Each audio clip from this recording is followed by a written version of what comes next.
Hello friends, recently আমি 2-3 দিন আগে শান্তিনিকেতনে গেছিলাম। শান্তিনিকেতনে তো থাকার জায়গার কোনো অভাব নেই, কিন্তু আমি একটা নতুন প্রপার্টিতে ছিলাম, সেটা খুব সুন্দর, তাই আপনাদের সাথে শেয়ার করতে চাইছি।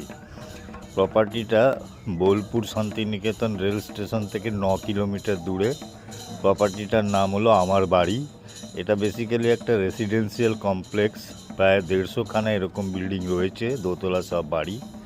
এর মধ্যে কিছু বাড়ি এয়ারবিএনবি বা মেক মাই ট্রিপের মাধ্যমে ভাড়া পাওয়া যায়।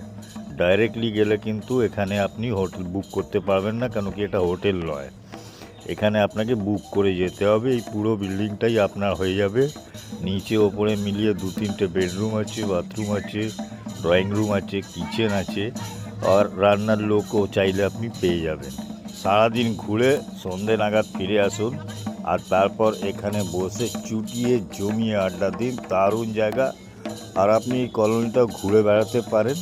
এখানে লোকজন খুব কম থাকে, বেসিক্যালি সবই বাইরের লোক এখানে প্রপার্টি কিনে রেখেছে। কেউ কেউ এখানে এয়ারবিএনবি বা মেক মাই ট্রিপের থ্রুতে ভাড়াও দেয়। মোটামুটি ধরে নিন 5,000 থেকে 6,500 টাকা মতন পার নাইট ভাড়া পড়বে। 4 জন মিনিমাম, 6জনও এখানে থাকতে পারেন, তবে আমার মনে হয় এক্সট্রা তাহলে 2জনের জন্য কিছু পয়সা দিতে হবে।